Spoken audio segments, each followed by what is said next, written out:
au-dessus. 2 Rois du chapitre 4, versets 42 à 44. Si on veut titrer ce message, ce passage, nous pouvons dire la multiplication du pain. Mais le thème que je vais donner à l'exhortation de ce soir est intitulé Présente à l'Éternel des prémices pour qu'il nourrisse les gens pour la gloire de Dieu. Présente des prémices à l'Éternel pour qu'il nourrisse les gens pour la gloire de Dieu. Vous savez, Dieu est celui qui multiplie toujours les offrandes que nous lui apportons. Dieu multiplie ce que nous lui offrons et il bénit les gens avec ce que nous lui apportons. La bénédiction de Dieu dans la vie d'une personne passe par la main d'une autre personne. Et lorsque Dieu bénit ce dernier par une personne, la personne que Dieu utilise pour bénir est à son tour bénie. Et quand Dieu multiplie les offrandes que nous lui apportons, il le multiplie pour nous qui apportons d'abord, et ensuite pour ceux qui en profitent. Nous voyons qu'un homme avait apporté une offrande de pain, de prémices à l'homme de Dieu. Les prémices, d'une manière générale, c'est les premières récoltes de nos champs. Et ici, on peut aussi le considérer comme la dîme de nos salaires ou de nos revenus. Ce temps a apporté à la maison de Dieu, devant l'homme de Dieu, les prémices, 20 pains. Et il a ajouté à ces pains des épis qu'il avait moissonnés dans son champ.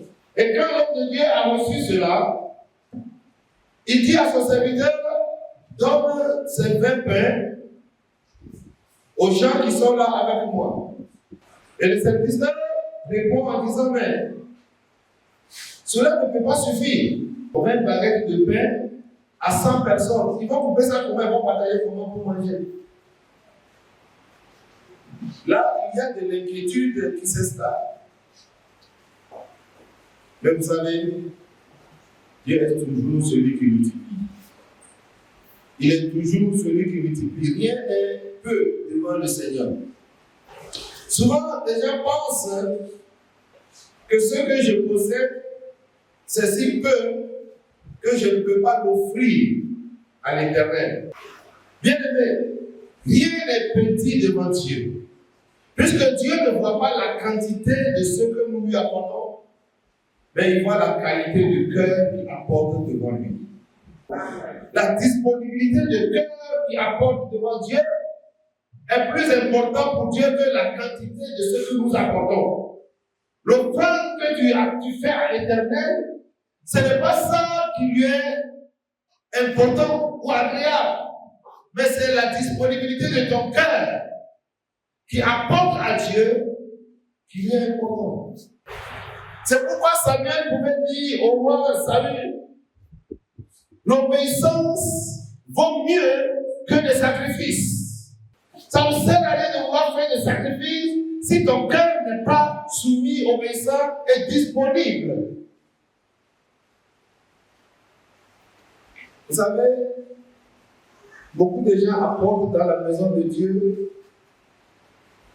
avec l'esprit qu'ils veulent l'argent, non? On va aller donner. Puisque si on vient à l'église, chaque fois on dit offrande. Ok, donc moi-même je vais chercher quelque chose pour aller donner. Parce que peut-être pour certains, c'est une honte de voir les gens se lever et lui il ne s'est pas levé. Donc je vais quand même aller faire quelque chose. Et il y en a même des personnes, je ne dis pas forcément ici, mais il y a des personnes qui font juste le geste de donner. Ils dansent avec tout le monde, ils viennent, ils font le geste de mettre la main dans le panier et continuent. Mais ils n'ont rien déposé. Ils n'ont rien donné. Qui tombe-tu? Souvent nous commettons ces péchés. Nous commettons ces péchés. De venir faire semblant de faire quelque chose à Dieu, de faire des offrandes à Dieu, de faire des sacrifices à Dieu, de venir faire semblant de donner à Dieu. Pourtant, le cœur n'est pas. Nous sommes en train de vouloir que le Seigneur restaure, qu'il baptise nos vies, qu'il restaure nos vies, qu'il nous donne une vie agréable à lui, une vie de prospérité, une vie de croissance. Alors, il faut que nous corrigeons certaines attitudes dans nos comportements, dans nos vies et dans nos manières de faire. Mais laissez-moi vous dire une chose. Tout ce qui est donné à Dieu avec conviction de cœur, avec disponibilité de cœur, est accompagné par la parole de Dieu. C'est-à-dire, le Seigneur l'accompagne par une parole de bénédiction. Le Seigneur l'accompagne par une prophétie. Et une prophétie qui s'accomplisse. Quand tu apportes à Dieu sincèrement de tout ton cœur, tu recevras une parole prophétique qui va accomplir dans ta vie. L'ordre de Dieu dit donc à ce que ce Dieu mange, car ainsi parle l'Éternel, on en mangera et il y aura encore de reste. Selon la parole de l'Éternel. La parole de Dieu, dans plusieurs versets de la Bible, nous enseigne de donner à Dieu,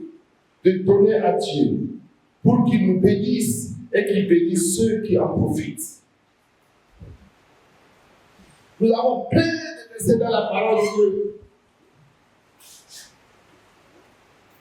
On peut lister beaucoup de versets depuis l'Ancien Testament jusqu'au Nouveau Testament qui nous parlent de comment nous pouvons donner à Dieu pour être bénis, donner à Dieu pour que les gens soient bénis, donner à Dieu pour que... La parole de Dieu nous enseigne de donner à Dieu. Est-ce que Dieu a besoin de nos biens? Non.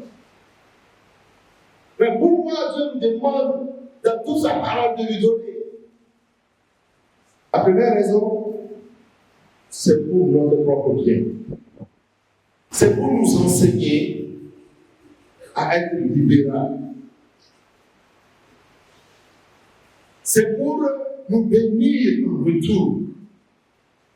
Puisque la loi naturelle que Dieu a mis en place, c'est la loi de semence et de moisson. C'est la loi de donner et de recevoir. Et vous le savez bien, quelqu'un qui aime donner aux gens, quand il se retrouve dans des besoins, on lui donne. Celui qui arrose sera lui-même arrosé. L'homme bienfaisant sera rassasié. La deuxième raison, c'est pour que le nom de Dieu soit glorifié. Alléluia. C'est pour que le nom de Dieu soit glorifié. Puisque si nous obéissons et que nous donnons selon ce que Dieu nous demande de faire, alors le Seigneur est glorifié. Vous allez entendre des païens qui vont dire, les chrétiens, ils sont généreux. Quand on dit le chrétien est généreux, qui est glorifié? C'est Jésus, c'est Dieu. La troisième raison qui amène Dieu à nous enseigner, à nous obliger à donner, c'est pour qu'il ne manque pas de la nourriture dans sa maison. Et ça, on ne parle même pas des hommes de Dieu. Quand on dit la nourriture dans sa maison, ce n'est pas seulement les hommes de Dieu. Parce que ce n'est pas les hommes de Dieu seulement qui profitent des dîmes et des offrandes de l'Église. Il y a des gens qui souffrent. Et quand il y a un peu de moyens, on sait que la personne là est dans des problèmes. L'Église mobilise de l'argent. L'Église prend dans la caisse de l'argent. On achète des vivres, on lui donne un peu d'argent pour faire des petits commerces. On l'aide pour sortir de ses difficultés. Les gens sont là pour recevoir dans la maison de Dieu et sortir de leurs difficultés. Et Dieu nous demande de donner pour que nous puissions sauver des âmes. C'est de faire avancer l'œuvre de Dieu. La quatrième raison. Dieu nous demande de donner pour que nous puissions sauver des âmes. Aujourd'hui, s'il n'y a pas les moyens, on ne peut pas évangéliser. On ne peut pas sauver des âmes. Tu vas parler de Jésus autour de toi, mais tu ne peux pas organiser quelque chose qui peut réunir les gens. Il y a un moyen plus facile d'atteindre même les gens qu'on ne peut pas atteindre. C'est d'organiser des petits adaptés, des petits repas, des petits dîners au restaurant avec des voisins. Bien aimés, la Bible nous enseigne de donner. Si nous sommes fidèles à Dieu, Dieu sera à nos côtés et bénira les activités de nous-mêmes pour que nous puissions donner encore. Il bénira les activités de nous-mêmes pour que nous puissions donner encore.